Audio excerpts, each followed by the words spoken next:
नमस्कार साथियों, आप सभी का आपके जीएस अशोक 57 यूट्यूब चैनल पर आप सभी का स्वागत करता हूं। और आज की इस क्लास में राजस्थान की आहट सभ्यता के बारे में चर्चा यहाँ पर हम करने वाले हैं।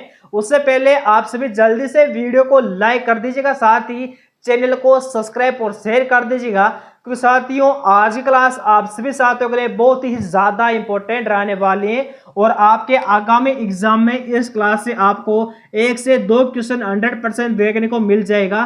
तो साथियों उससे पहले आप सभी जल्दी से इस क्लास को शेयर कर दीजिएगा। और साथियों मैं आपको उतना ही पढ़ाऊंगा जो कि आपके एग्जाम में क्वेश्चन बन सके। ठीक है, आज हम बात करेंगे आहट सभ्यता के बारे में। तो साथियों सबसे पहले हम चर्चा कर ले कि आहट सभ्यता जो है ना ये कहां पर है। तो साथियों आपकी आहट सभ्यता उदयपुर में। बात कर ले कि आहट सभ्यता का स्थान कौन सा है। तो साथियों उदयपुर में। ठीक है, किस नदी के किनारे? तो साथियों बेडज नदी के किनारे, जो कि बनास की सहायक नदी है। ठीक है, आगे अब हम चर्चा कर ले साथियों आहट सभ्यता के बारे में। तो साथियों आहट सभ्यता जो है ना इससे बनास संस्कृति भी कहते हैं। ठीक है, आहट सभ्यता को बनास संस्कृति से बोला जाता है, इसे अगाड़पुर या अगाड़ दुर्ग से बोला जाता है। बात करें साथ इसे ताम्रवती नगरी, ये जो 3 नाम है ना ये किसके नाम है? आहट सभ्यता के नाम है। कौन कौन से साथियों?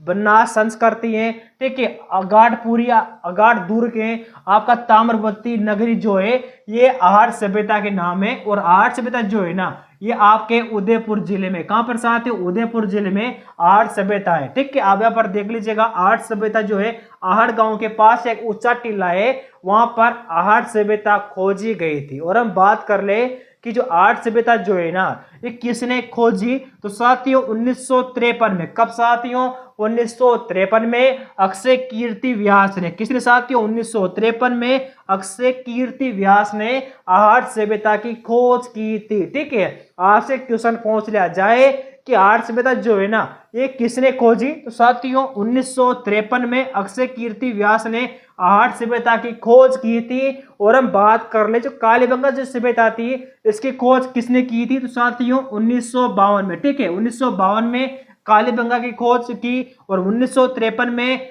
आहट सभ्यता की खोज की थी। कालीबंगा की जो खोज की थी वो अमलानंद घोष ने की थी। और साथियों आहट सभ्यता जो है ना इसकी खोज की थी अक्षय कीर्ति व्यास ने। ठीक है, आगे पर हम चर्चा कर ले कि आहट सभ्यता जो है इसका उत्खनन या इसके खुदाई का कार्य किसने किया था। तो साथियों जो आहट सभ्यता जो है आपकी इसकी खुदाई का कार्य 2 चरणों में हुआ था। कितने चरणों में हुआ था? 2 चरणों में इसकी खुदाई का कार्य हुआ था। पहला चरण था साथियों 1954 को इसकी खुदाई का कार्य किया। किसने किया? तो आरसी अग्रवाल ने। किसने साथियों? 1954 में आहट सभ्यता की खुदाई का कार्य किया था। किसने किया था? तो आरसी अग्रवाल ने जो की तरह से खुदाई और प्रथम चरण का कार्य किया था। किसने साथियों?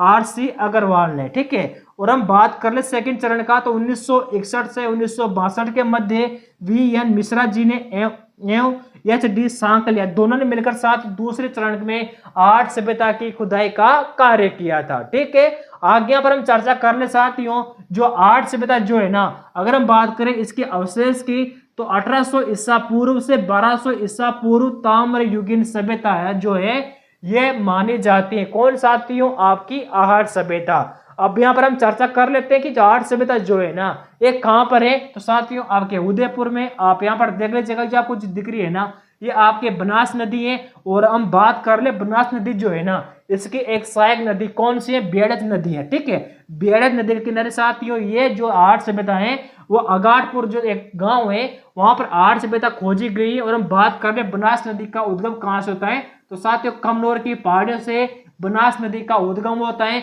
और साथ में बहती हुई यहाँ पर आती है। और बिगोद जो है बिगोद में यह आहट और बेडज नदी आपस में मिलती हैं। और साथ ही वहां पर ही कौन सी सभ्यताएं? आपकी आहट सभ्यताएं। और हम बात कर ले कि यहाँ से आहट से सभ्यता है आपकी इसकी खुदाई की गई तो यहाँ से कौन कौन सी वस्तुएं प्राप्त हुई। तो साथियों एक तो हुई थी आपकी 1 से अधिक चूल्हे। ठीक है, आपसे क्वेश्चन पूछ लिया जाए कि 1 से अधिक चूल्हे किस सभ्यता से प्राप्त हुए। तो साथियों आपके आहट सभ्यता से प्राप्त हुए। और यहां से तांबा गिलाने की भट्टी भी प्राप्त हुई। कहां से हुई साथियों? आहट सभ्यता से। यहाँ से साथियों तांबे की खाने प्राप्त हुई, कहां से हुई, आपकी आहट सभ्यता से। आज्ञा पर हम चर्चा कर ले। यहाँ से साथियों मार्त देवी की मूर्ति की प्राप्ति हुई, कहां से, आहट सभ्यता से। और साथियों यहाँ से अनाज बांड यानी कि अनाज रखने का जो बड़ा पात्र होता था उसे अनाज बांडे या कोटी या गोरे उसे कहते थे। और साथियों ये थी आपकी आहट सभ्यता जिनकी यहाँ पर हमने चर्चा कर ली। और साथियों आप सभी प्लीज जल्दी से वीडियो को लाइक कर दीजिएगा, साथ ही चैनल को सब्सक्राइब और शेयर जरूर कर दीजिए।